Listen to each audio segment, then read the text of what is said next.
오늘 하나님께서 주신 말씀 마가복음 16장 1절에서 8절 말씀입니다. 오늘 말씀을 인해서 놀라운 하나님의 부활의 능력을 체험하는 저와 여러분들 되시기 간절히 바랍니다.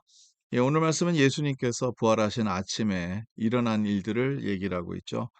여기에서는 여인들이요. 1절에 보니까 안식일에 지남에 막달라 마리아와 야고보의 어머니 마리아와 또 살로메가 가서 예수께 바르기 위하여 향품을 사다 두었다가 안식일 후 첫날 매우 일찍이 해 돋는 때에 그 무덤으로 가며, 그리고 이제 이들이 또 걱정했던 게 있습니다. 서로 말하되 누가 우리를 위하여 무덤 문에서 돌을 굴려 주리요. 어, 세 여인이죠. 세 명 다 마리아라는 이름을 갖고 있습니다. 여기에서 뭐 살로메라고 이렇게 얘기를 하지만 이 살로메도 다른 이름은 마리아입니다. 이 세 마리아가 예수님을 찾아가려는데 향품을 가져가서 예수님의 몸에 바르려고 했던 것이죠. 참 재밌는 것은 오늘 이 내용을 우리가 보면요. 안식 후 첫날 매우 일찍이, 그러니까 우리가 지금 말하는 주일날 아침 일찍이 예수님 앞에 가는 거죠. 근데 예수님께서 언제 돌아가셨냐 하면 금요일 날 오후에 돌아가셨지 않습니까? 이제 안식일이 금요일 날 저녁부터 시작해서 이제 토요일 날 저녁까지인데요. 토요일 날 이제 해가 질 때까지인데, 그 안식일 전에 또 안식일 후에, 그러니까 이 향품은 미리 사 놨던 거예요. 예. 이 향품은 미리 사 놨던 것이죠. 이제 이걸로 인해서 이제 이것을 가지고 예수님의 그 시신에서 발라서 이제 부패되는 그 몸에서 나오는 그 냄새를 아무래도 좀 이제 플레전트하게 이 향품을 준비를 하고 하려고 했는데, 그들의 마인드는 많은 염려가 있었어요.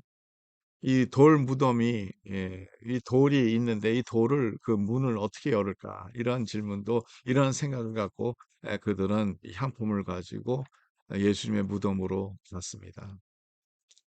우리가 뭐 결론은 우리가 다 잘 아니까 예수님께서 부활하시고 그 자리에 있지 않으시고 부활하셨지 않았습니까? 그러니까 이 여인들이 했던 것이 사실은 아, 무의미한 일이었죠.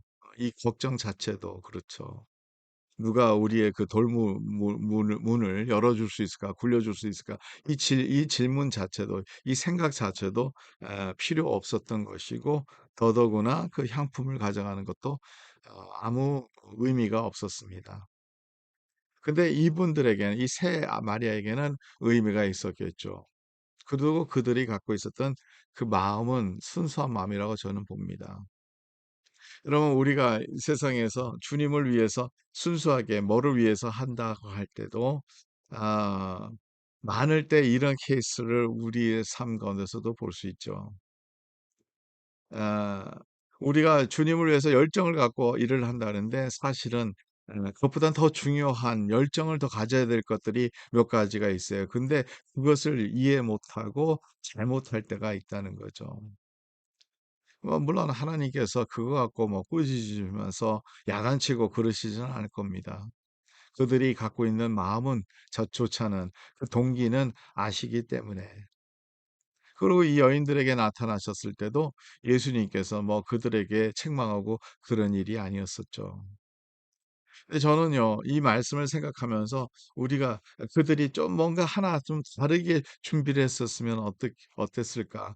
오히려 예수님이 시장할 수도 있잖아요. 음식을 좀 더 준비하셔서 가시면 부활하실 것을 미리 말씀하지 않았습니까?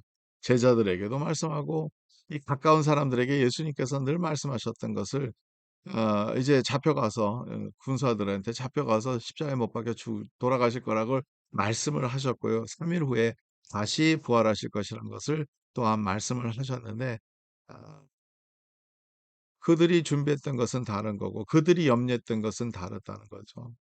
그들은 염려했던 것은 그 무덤 돌을 누가 옮겨줄 것인가. 그들이 준비했던 것은 향품, 예수님의 시신에 바를 향품을 준비했다는 거죠.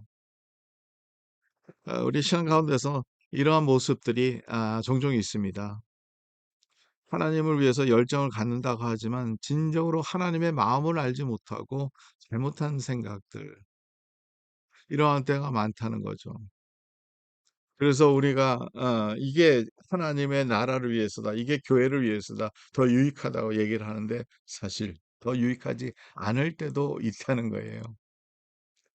중요한 것은 뭐냐면 예수님의 말씀을 우리가 그대로 들었다고 하면, 예수님의 말씀에 대해서 우리가 더 심중하게, 더 무기 있게 들었다 하면 이들이 갖고 있었던 신앙 자체가 부활의 신앙이 아니겠어요? 이 부활의 신앙을 믿었다 하면 하나님의 능력을 우리가 체험하게 될 텐데, 저와 여러분은 오늘도 주님이 하시는 일들, 주님께서 생각하는 생각들, 주님께서 원하셨던 우리의 사명들이 무엇일까? 시간 낭비하고 잘못된 열정으로 주님을 섬긴다는 것이 아니라 올바르게 하나님의 마음에 합당한 삶을 살아가고 하나님께서 원하신 뜻을 우리 가운데서 이뤘다면, 여러분, 우리의 신앙생활의 모습이 전혀 다른 차원에서, 다른 레벨에서 우리가 주님과 더 가까이 주님의 나라를 위해서 수고할 수 있지 않겠습니까? 오늘도 저와 여러분들은 그래서 늘 주님 안에서 깨어서 기도하고 늘 주님이 원하신 그 방향을, 그 말씀을 잘 들어서, 예, 부활의 놀라운 능력, 그 신앙을 지켜가는 오늘 하루도 되기를 간절히 바랍니다. 여러분, 기도하는 자들에게 그 기도의 능력이 이루어질 줄 믿습니다. 여러분, 하나님의 나라를 위해서 우리가 수고할 때 그 나라의 열매가 맺어질 줄 믿습니다. 오늘도 주님을 사랑하고 그래서 주님의 마음을 더 돌이키고 알고 살아가는 우리의 삶이 되기를 간절히 바랍니다. 하나님 감사합니다. 오늘도 말씀 주셔서 감사하고 이 말씀 안에 있는 예수 그리스도의 뜻을 발견하게 해주셔서 저희들이 갖고 있는 열정이 진정으로 주님께서 기뻐하실까? 주님을 위해서라면 하나님 우리가 뭐든지 할 수 있는데, 하나님 주님의 마음에 합당한 삶을 살게 해주시고 주님의 마음에 합당한 그러한 믿음을 갖게 해주시고 그러한 행동으로 옮겨서 하나님께 영광 될 수 있도록 도와주시옵소서. 예수 그리스도의 이름으로 기도 줍나이다. 아멘. 예, 오늘도 주님 안에서 승리하는 하루가 되기를 간절히 바랍니다.